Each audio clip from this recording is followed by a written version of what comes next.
I'm Ranu, I'm Duran. and today we're going to talk about Hacking APIs, the book. And we're going to discuss whether this is a great book to get a copy of, and some of the stuff in the book about breaking web application programming interfaces, what is really worth your money? I don't know if it's worth the money. Duran, I don't know if this is worth the money or not. But either way, it's good that the guy wrote this. Good work for trying or writing a book. But I still think that pretty much you can get all of the information that's in this book online. So we're going to talk about that today. So before we even go into that, Duran, have you seen any new interesting things? I really have been looking for new stuff to look at. I've been watching the Terminal List. The Terminal List. I think I said that right. I don't know. I've never heard of it. It sounds like I'm saying it, but it's on Prime. Amazon Prime. Okay. It's like a veteran Navy SEAL went on a war, some type of mission, and all his people got killed, all his soldiers, and it turns out that somehow they gave him some experimental medicine that actually gave them brain tumors, and also they were paid. That happens. Yeah. Hey, I remember you talking about stuff, but anyway. But it was something of that, and it was something further down with the inside of the naval area or government or whatever that was paid off to keep this stuff under wraps. And then this guy family got killed, and he went on a rampage. Oh, yeah. And they fucked with the wrong Navy SEAL. So, and it's pretty good. I'm on the last episode, but I think you should really watch it, and I would love to know your opinion on it if you have Prime. If not, I mean, it's not worth giving Prime, but if you do, it is a really fucking good series, and I think you should actually watch it. And everybody else, if you haven't watched it, go watch Terminal List. I'm also watching currently Resident Evil on Netflix. Yes. Have you started that? I haven't. It told me that I would enjoy it, so. Oh, man, yes. I have to go back and watch stuff because I was watching yesterday under stuff. But anyway, I was watching it yesterday, and I was like, this is really fucking cool. But it just kept flipping back to different shit, and I was like, I started playing Call of Duty, and then I was like, wait, I missed something, and it just got fucking interesting again. Yeah. And I was like, okay, I need to really watch this. So I'm going to watch more of it tonight. I'll probably be done with it, but it is pretty good. See, I watched, we finished The Beauty Queen of Jerusalem, and then we recently finished the latest season of a Mexican drama. The English is Who Murdered Sarah? Okay, yeah. Who Killed Sarah, I think, maybe how they do it in the English version. But it was interesting. We'd watched the prior seasons. It was neat to see where they went with the final season. I mean, it's a telenovela. It's a television novel, soap opera. But it's not like bad soap opera. It's funny. It's good fun. Some parts of it are a little hilarious, like the actress for Sarah clearly wearing a wig. Later on, it's clearly the same actress. She's running around with a wig. I was laughing my head off. My wife was like, "Take it off." Yeah, I seen the first season, and I was just like, "This is a joke." I didn't really care for it that much. In my opinion, it was a bad soap opera. It's a soap opera. It was just like, and then the guy hacking things. Oh yeah, I was just like, that's always bad. Yeah, I was like, yeah, I couldn't really get into it, and I kind of just stopped watching it after that, and I hadn't been interested in the other season. But if you're saying that it may be a little bit interesting, I might take a peek at it. I'm not saying it would be interesting. It was good for a lark. Okay. All right. What was really good, the best done that I've seen in a good long time was Living Without Permission, Living Without Authorization. I think unauthorized living is the English name that they give it. And we talked about it briefly before here. It's about a mobster, a mob boss, if you can call him that, a drug lord, who is getting old and he's senile. We'll just say he's senile, and I'll leave it at that because I don't want to ruin anything. And it was very interesting. I don't know if you ever saw that. No, I haven't. I'm gonna check that out. Is that on Netflix? Yes. All right. Well, all of these things we said, guys, you guys should go check it out. So let's get into just hacking APIs, and then I'll let you, Duran, I'll let you go and figure, go through some of the things that you want to talk about on this book. Sure. And then we can talk about it together. So I guess I'd like to start off with who do you think the audience, the intended, having read through it, who did you think the intended audience was for this book? I got mixed feelings on this. I don't really think it was for, I guess he was trying to go for beginners, but I don't really think it was really for, it didn't feel like it was for security people, in my opinion. It kind of felt like it was for me towards developers, but at the same time, he was trying to get it for beginners, but it really didn't feel that way to me. It just didn't give me that vibe. And it definitely, it's not a super advanced, but it's definitely not really great beginner. If I don't know, I just think it was all over the place. What about it? Can you pinpoint what about it makes you feel like it wasn't really adequate for a beginner? For instance, we're going through setting up the vulnerable API targets and the passive reconnaissance. I'm just going to go here.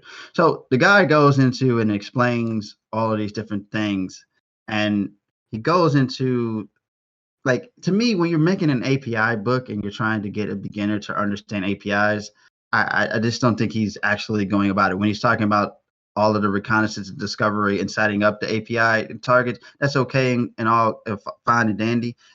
But I really think if I don't understand APIs, he didn't go over it very well, giving a demonstration or description on what APIs really are and go in depth. I mean, I don't think this was really an in-depth thing about APIs. I think it was kind of giving more of a OWASP approach of it. Like, here's the vulnerabilities and this is what they are and this is how we do this. But I don't feel like he really went in depth into me when I was reading it.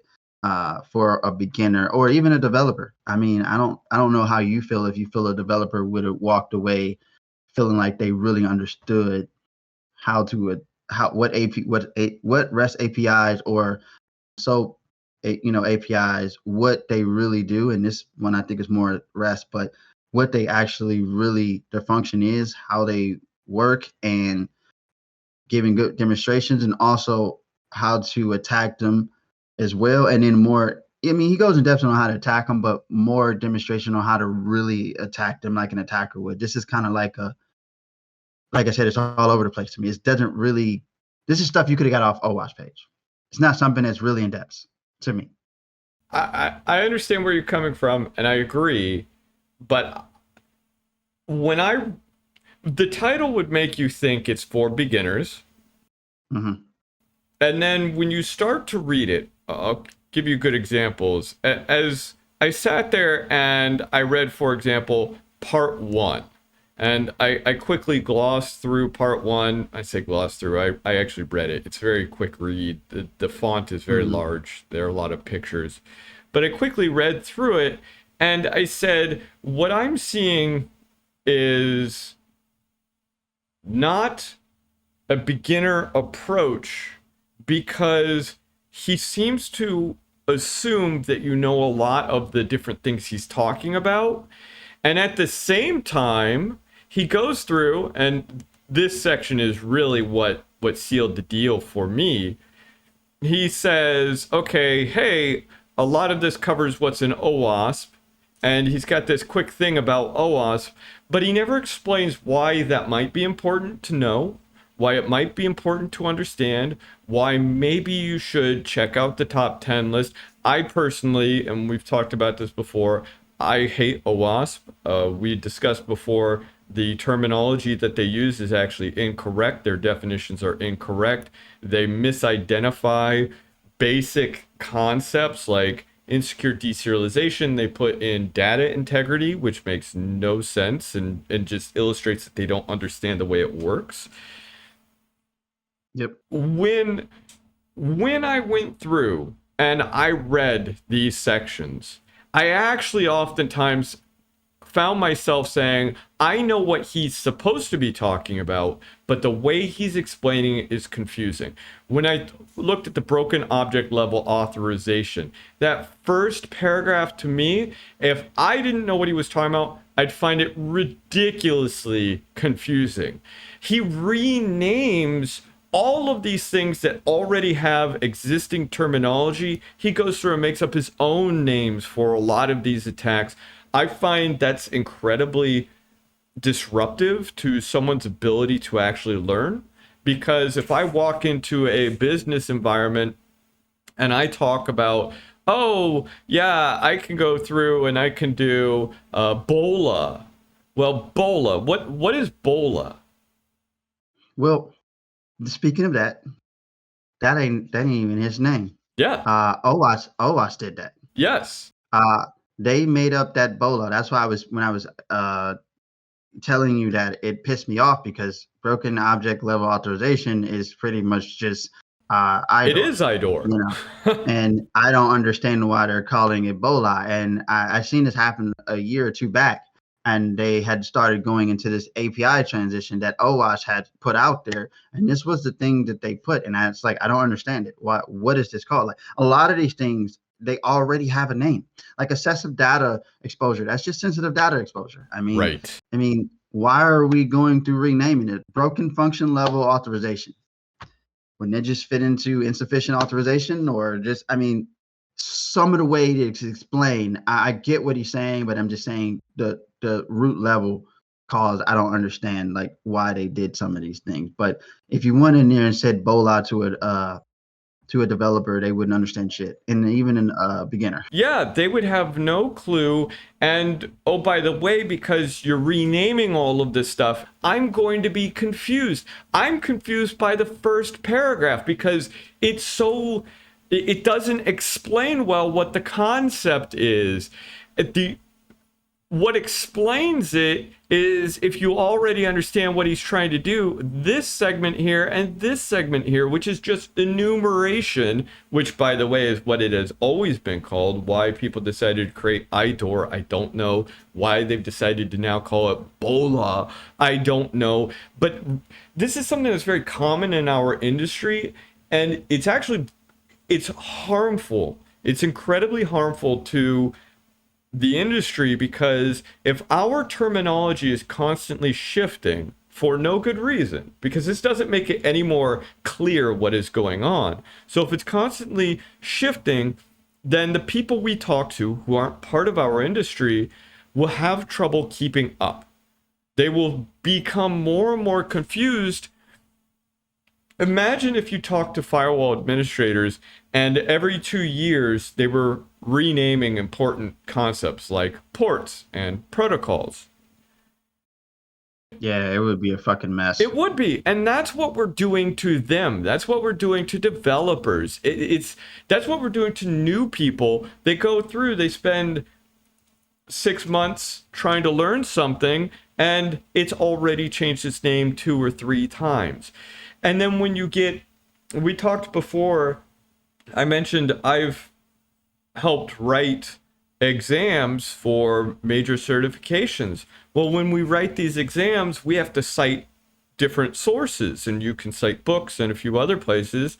Well, if someone's citing a book and this book calls it BOLA, and so you now pull BOLA into it, but the rest of the exam talks about it as enumeration or talks about it in some other form, now you're throwing 30 terms into one exam for the same thing. And what people don't realize is those exam questions are built up over time. And so as we change the names of these things, the exams, those old questions aren't updated, but they still appear in exams. So you'll get these exams that are using old terms that are a few years newer,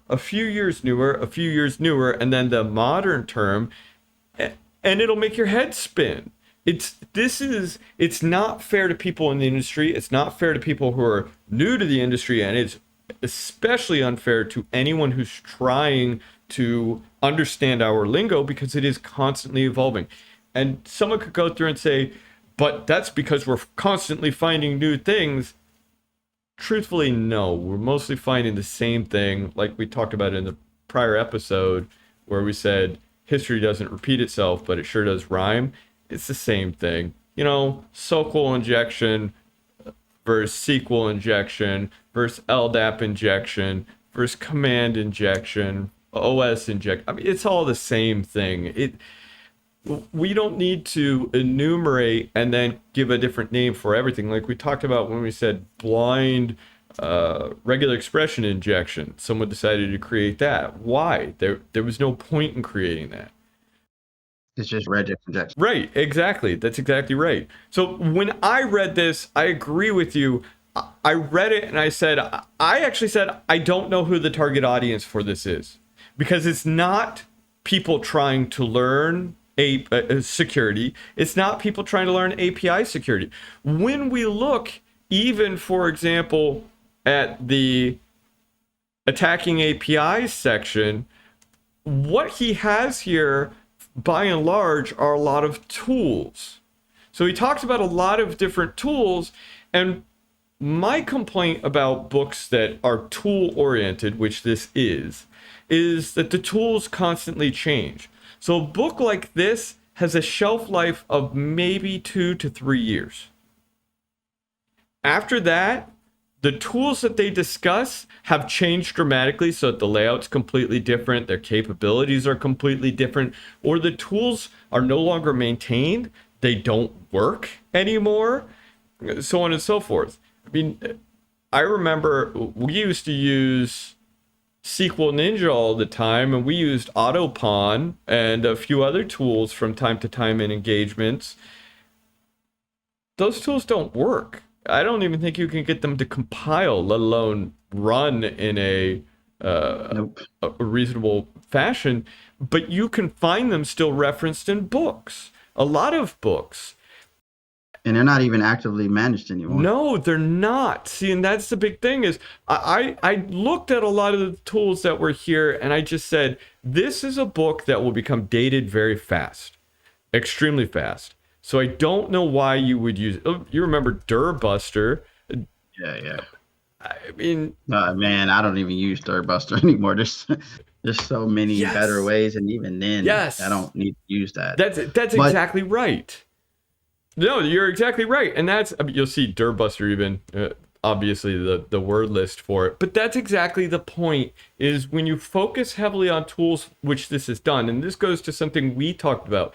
When we decided that we wanted to make a channel and we wanted to sit there and have demonstrations, our big thing, and we've mentioned it before, was we don't want to focus on tools, we want to focus on techniques. When you look at what we're doing, you'll notice, by and large, you could swap the tool out with anything, because all that tool, for example, when we did the regular expression injection, all you need is a proxy. It doesn't matter what the proxy is. You need a proxy where you can inject or where you can modify. And you don't even need that. You could do it in the browser extensions if you really wanted to. You could use inspect and then go to the network tab and monkey with the stuff there. But yeah, you can send requests in the network tab. Right. And that's the big thing is, see, like KR scan, and we have GoBuster.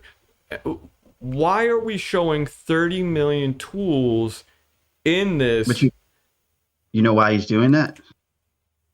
No. And there's a main reason why he's doing that. Now, if you go back to the actual book approach, and I'm going to say this because I remember seeing a post about why he started this and how this happened. When I see shit like this, I see that they don't have enough information to really talk about this source. This was a book that he really didn't need to write. That's my thought. You add in a lot of tools to fluff it up. That's the way I look at it. This is fluff. You know, I don't do none of this. When I do an API test, I don't really need all of this shit to determine anything. I use my proxy and I'm looking at the requests. And if I get the source code, I'm looking at the source code. I don't need all of this. And all of this shit is fluff. What does this have to do with API hacking?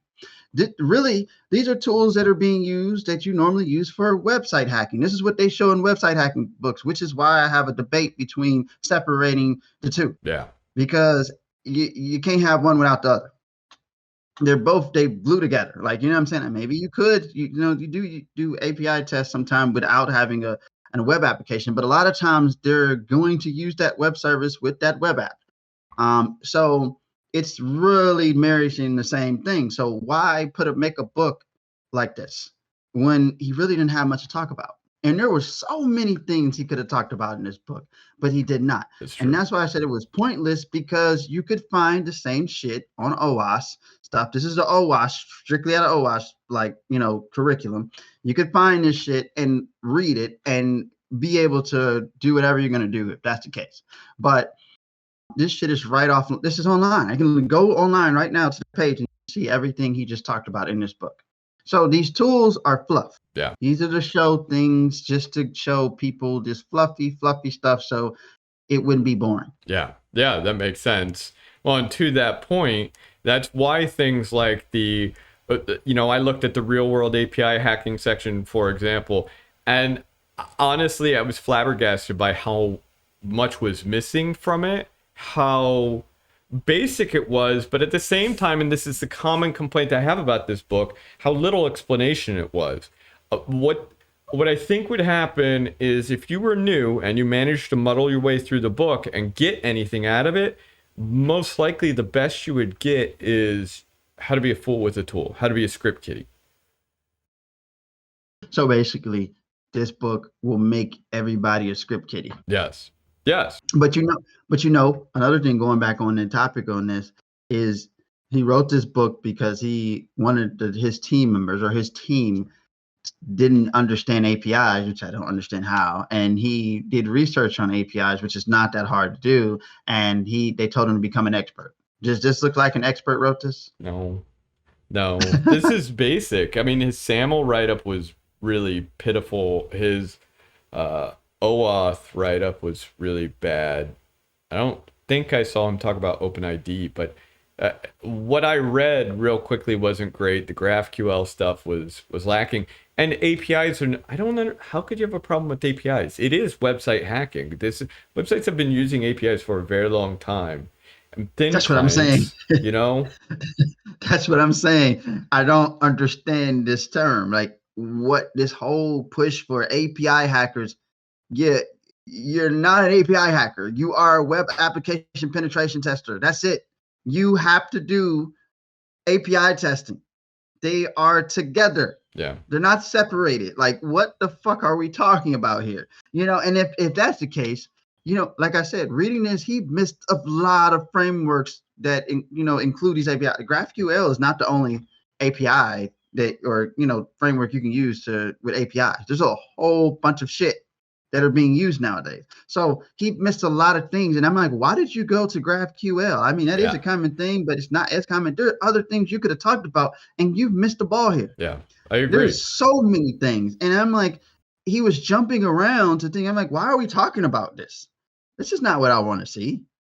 Did you notice that he talked about how what was really an error-based attack was a alleged side channel? Yeah, I know. I was like, that's not a side channel. That's not how side channels work. You're literally checking the errors and using that to see if you can enumerate IDs. And it's just not really a great beginner's book. And most people are like, oh, I'm learning. If you're doing website hacking and you don't know how to hack APIs, I question, why are you doing it? Well, I'll tell you what, if you're doing website hacking and you want to know better how to attack APIs, I don't think this is probably the proper book.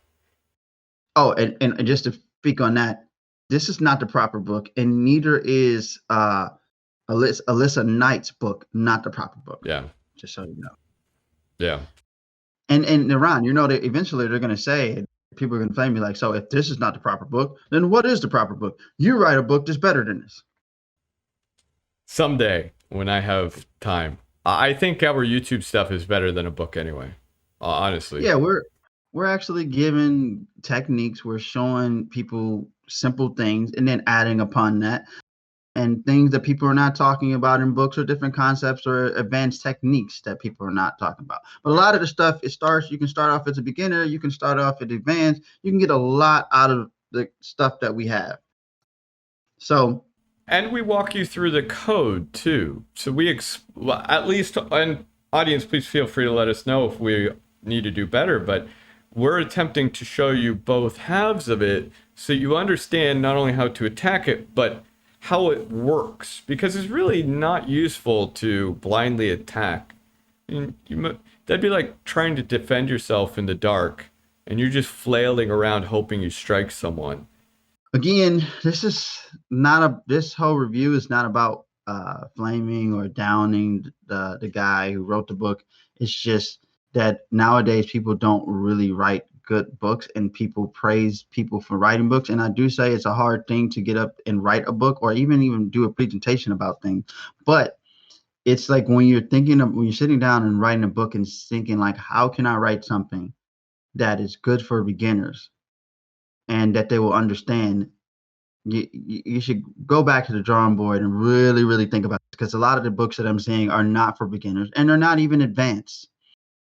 They're just kind of a waste of time. Yeah, that's and true. This to me was a waste of time, because everything I saw in this book was already online. Yeah, there's nothing new here. So if you're an advanced person, this definitely doesn't fit you. If you're intermediate, this doesn't fit you. If you're beginner, I don't think this book would help you. So, I mean, I was at a loss for I know who I think he wrote this for. It just missed hard because that audience I don't think that they will get as much use as if it were written differently. If you had to give this a 1 out of 5, a 1 to 5, what would you give this rating? A 1. Okay. I think it'd be good just to kind of give people the rating of what. So a 1 is really poor. That is, don't get it. Don't get it at all. It's not worth your time. We have them listed in our comment section for the books that we think that are good books, and there's not many for you guys to go look at if you want to learn about ethical hacking or penetration testing or just how to hack in general. We have them down in our comment section. So please take a look at that. If you have any questions about anything further as far as APIs or anything we suggest, if you think that, because we're saying this is not the greatest book, then let us know down in the comment section. Email us. We'll definitely let you know our thoughts. This concludes our session. Please like, comment, and subscribe to our channel. I'm Raniel. I'm Duran. And to the next. Have fun.